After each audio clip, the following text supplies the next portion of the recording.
Welcome back. You're tuned into Trading Hour on CNBC TV18. Nifty as of now 23,338, down 0.7%. So yes, just around that level when we started the show, managing to hold on to that. Let's keep an eye out on the markets. But shifting focus to the IT sector, Q2 was in line quarter that we saw coming in for the sector with moderate deal wins. Now, JM Financial believes that Trump's presidency will have limited impact on Indian IT service players. To discuss more of that, we're joined by Abhishek Kumar, IT Research Analyst at JM Financial Institutional Securities this morning. Thank you so much for joining in with us, Abhishek, and very good morning to you. So let me start by what you're talking about, right? Trump, you don't see much of an impact coming in on that. But since the announcement has come in that Trump has won, this election, we've seen that run up coming in for the IT pack, and IT this year has been doing well. What are your thoughts overall going forward in terms of an outlook? Yeah, hi, good afternoon, and thanks for having me here. So yeah, you're right. We believe, Trump's presidency will have limited impact. There are two aspects, where Trump can impact IT services. One on the supply side, where there could be higher restrictions on H-1B, L-1 kind of visas.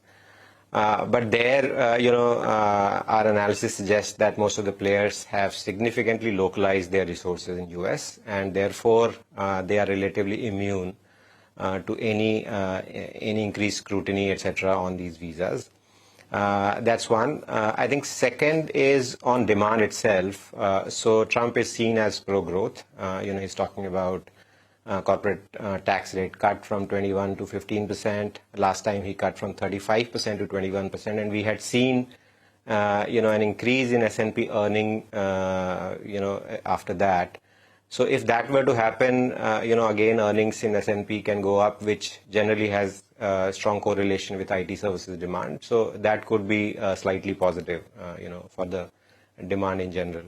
So yeah, I think neutral to positive is how I would put it, Trump's impact on IT services. Okay. So Abhishek, what do you think is propelling IT names now, and what would your take be in mid-caps versus large caps versus some of these ERND plays? Because we've seen them run up a lot in this month itself. Is it completely what's happened with US elections, or there are some tailwinds that we are seeing now? So I think, near term, Q3 we know, is a furlough heavy quarter, seasonally soft, and I think nothing has changed on that front. Some of the run up is also because there was a pullback in most of the stocks despite a decent Q2.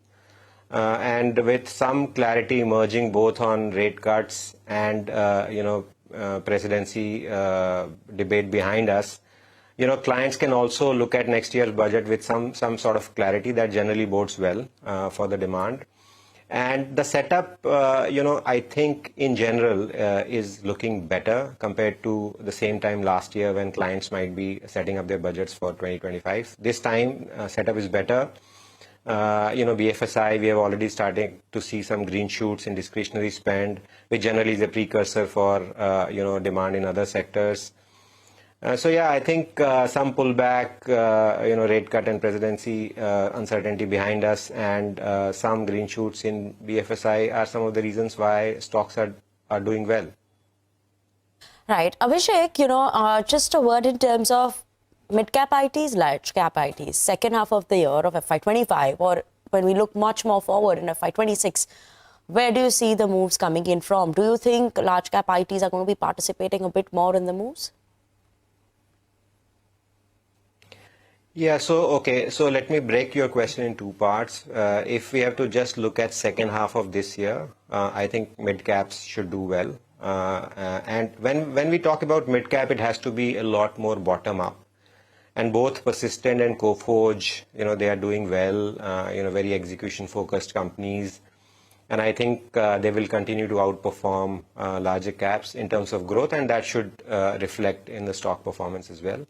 But we look at, FY26 and beyond, I think with discretionary spending coming back, some of the large deals which were probably putting some pressure on margins for large caps, will stabilize. So large caps should come back. So I think, if you were to ask me today in FY26, I think large cap performance should be slightly better. But near term, yes, I think mid cap will continue to do better than large caps. All right, take that point, Abhishek. Thank you so much for joining in today and giving us all your take on what's the outlook looking like for the IT space going forward.